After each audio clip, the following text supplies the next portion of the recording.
Good morning, student. Today I am going to discuss about the third paragraph of the priceless gift. Let us start. Several months passed. I visited Maggie and Mistress Bethy. ହେଲା କିଛି ମାସ ବିତିଗଲା ମୁଁ ଶ୍ରୀମତୀ ବେଥି ଏବଂ ମାଗିକୁ ଦେଖା କରିବାକୁ ଗଲି but no news had come from Frankie କିନ୍ତୁ ଫ୍ରାଙ୍କି ନିକଟରୁ କୌଣସି ଖବର ଆସି ନଥିଲା। ମିଷ୍ଟ୍ରେସ୍ ବେଥି ୱାଜ୍ ସିକ୍ ହେଲା ତ ଫ୍ରାଙ୍କି କଥା ଭାବି ଭାବି ବେଥି ରୋଗାଗ୍ରସ୍ତ ହୋଇଥିଲେ। इन ए सीरियस कंडीशन माने कौन संकटापन्न अवस्था तांकर हो जाइथिला। Aggravated by her anxiety for Frankie कहले फ्रांकी कथा भाई भावी से माने बहुत संकटापन्न रोगरे पड़ी थिले। I was in a fix ମୁଁ ଏକ କ'ଣ ଦୋଦଲ୍ୟମାନ ପରିସ୍ଥିତିରେ ଥିଲି। What could I say to console the mother ହେଲା କ'ଣ କହି ଶ୍ରୀମତୀ ବେଥୀକୁ ମୁଁ ସାନ୍ତ୍ୱନା ଦେଇଥାନ୍ତି ବୋଲି କହୁଛନ୍ତି। Only God knew whether Frankie was still alive or dead केवल भगवान जानती फ्रांकी जीवित कि मृत बुझी होची। Mister Gupta the girl said ताले झीओटी कहला गुप्ता महाशय my mother has not been ill like this before ହେଲା ମୋ ମା କେବେ ବି ପୂର୍ବରୁ ଏଭଳି ରୋଗାଗ୍ରସ୍ତ ହୋଇନଥିଲେ।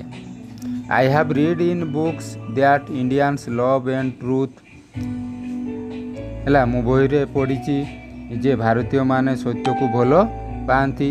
If you could bring yourself to tell mother only once ହେଲା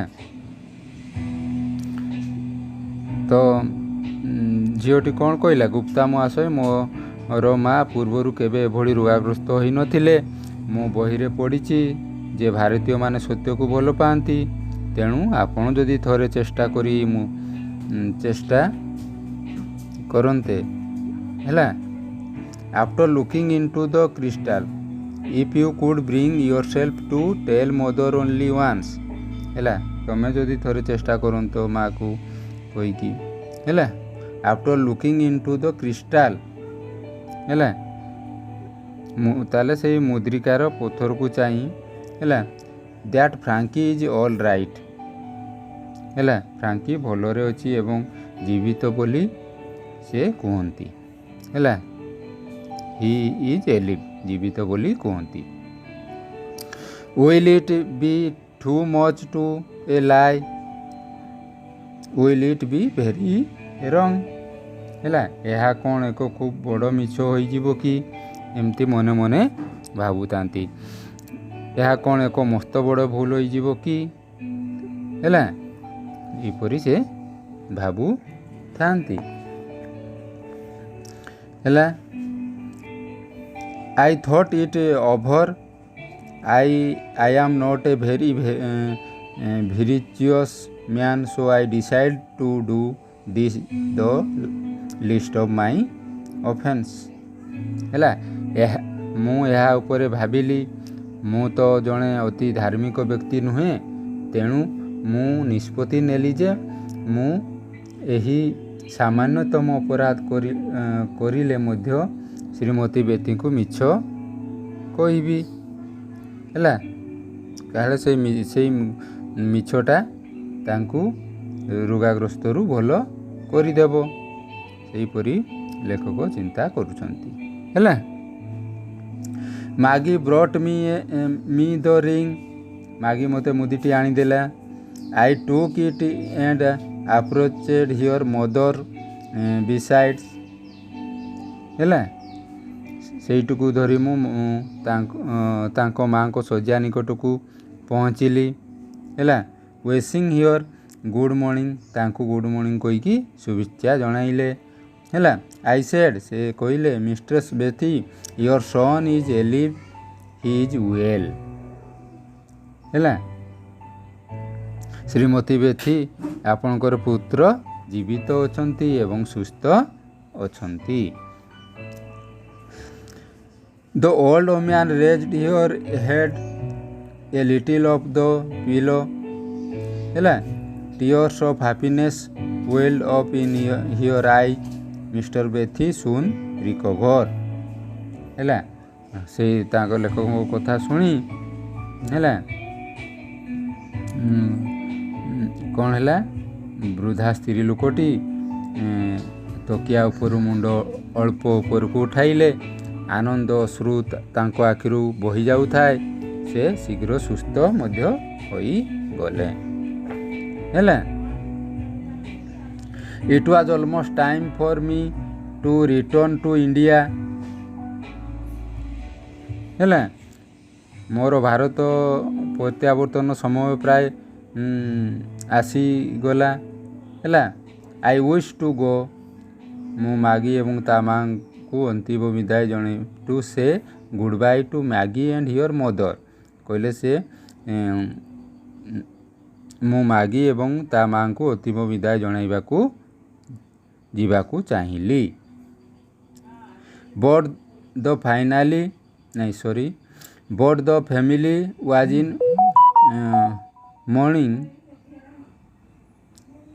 ମର୍ଣ୍ଣିଂ, ହେଲା।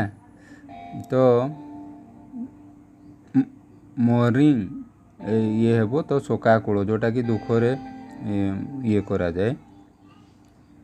Frankie had been killed in the fighting on the frontier, ହେଲା। ତ ସୀମାନ୍ତରେ ଯୁଦ୍ଧ କରୁଥିବା ବେଳେ ମୃତ୍ୟୁବରଣ କରିଥିଲେ କିଏ, Frankie. I calculated and found that Frankie had been dead some days, ହେଲା। ମୁଁ ହିସାବ କଲି ଏବଂ ଦେଖିଲି ଯେ ଯେଉଁ ସମୟରେ ମୁଁ ଶ୍ରୀମତୀ ବେଥିକୁ ତାଙ୍କ ପୁଅ ଜୀବିତ ଓ ସୁସ୍ଥ ବୋଲି କହିଥିଲି, ତା'ର କିଛି ଦିନ ପୂର୍ବରୁ ସେ କ'ଣ ମରିଯାଇଥିଲା। When I told his mother he was alive and well, I felt ashamed to face Mistress Bethy, ହେଲା। ମୁଁ ଶ୍ରୀମତୀ ବେଥିଙ୍କ ସମ୍ମୁଖକୁ ଯିବାକୁ ଲଜ୍ଜାବୋଧ କଲି, କହୁଛନ୍ତି। So I wrote a letter to them, ତେଣୁ ମୁଁ ଏକ ଚିଠି ଲେଖି ମୋର ପ୍ରତ୍ୟାବର୍ତ୍ତନ କଥା ଜଣାଇ, ହେଲା। announcing my dispatcher and binding them goodbye, ହେଲା। ତେଣୁ ସେ ଚିଠି ଲେଖି ମୋର ପ୍ରତ୍ୟାବର୍ତ୍ତନ କଥା ଜଣାଇ ସେମାନଙ୍କୁ ବିଦାୟକାଳୀନ ଶୁଭେଚ୍ଛା ଜଣାଇଲି ବୋଲି କହୁଛନ୍ତି, ହେଲା।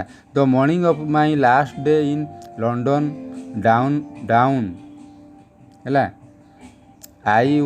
I was to leave that night. As I was having my breakfast, there was a knock at the door, ହେଲା। ମୋର ଇଂଲଣ୍ଡରେ ରହଣି ଶେଷ ଦିନ ସକାଳ ହେଲା। ସେଦିନ ରାତିରେ ବିଦାୟ ନେବାର ଥିଲା। ମୁଁ ମୋର ଜଳଖିଆ ଖାଉଥିବା ବେଳେ କବାଟରେ ଠକ୍ ଠକ୍ ଶବ୍ଦ ହେଲା। ମାଗି ହାଡ୍ କମ୍ ଟୁ ସେ ଗୁଡ୍ ବାଇ, ହେଲା। ମାଗି ମଧ୍ୟ ଶେଷ ବିଦାୟ ଜଣାଇବା ପାଇଁ ଆସିଥିଲା। ସି ୱାଜ୍ ୱେରିଂ ବ୍ଲାକ୍, ହେଲା। ସିଏ କଳା ପୋଷାକ ପରିଧାନ କରିଥିଲେ। ଆର୍ ୟୁ ଲିଭିଂ ଟୁଡେ, ସେ ପଚାରିଲେ, ହେଲା। ଆଜି ଆପଣ ଯାଉଛନ୍ତି କି, ସି ଆକ୍ସ, ସେ ଉତ୍ତର ଦେଲେ। ଲେଖ କ'ଣ, yes I replied, today is the day of my dispatcher, ହେଲା। ହଁ ଆଜି ମୋର ବିଦାୟ ଦିନ। How long will it take to reach your country? How long will it take to reach your country? ହେଲା, ତ କ'ଣ କହିଲେ, ସେ ଜାଣିବାକୁ ଚାହିଁଲା ଆପଣ ଦେଶରେ ପହଞ୍ଚିବାକୁ କେତେ ଦିନ ଲାଗିବ। How long will it take to reach your country? In which part of the country do you like? ଏବଂ ଆପଣ ଦେଶର କେଉଁ ଭାଗରେ ରୁହନ୍ତି? ସି ୱାଣ୍ଟେଡ୍ ଟୁ ନୋ, ସେ ଜାଣିବାକୁ ଚାହିଁଲେ। ହେଲା,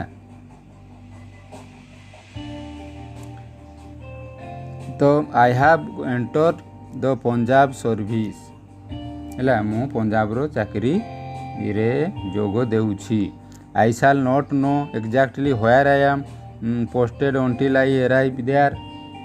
ହେଲା, ସେଠାରେ ନ ପହଞ୍ଚିବା ଯାଏ କେଉଁ ନିର୍ଦ୍ଦିଷ୍ଟ ସ୍ଥାନରେ ମୋତେ ନିଯୁକ୍ତି ଦିଆଯାଇଛି ତାହା ମୁଁ ଜାଣିପାରୁ ନାହିଁ।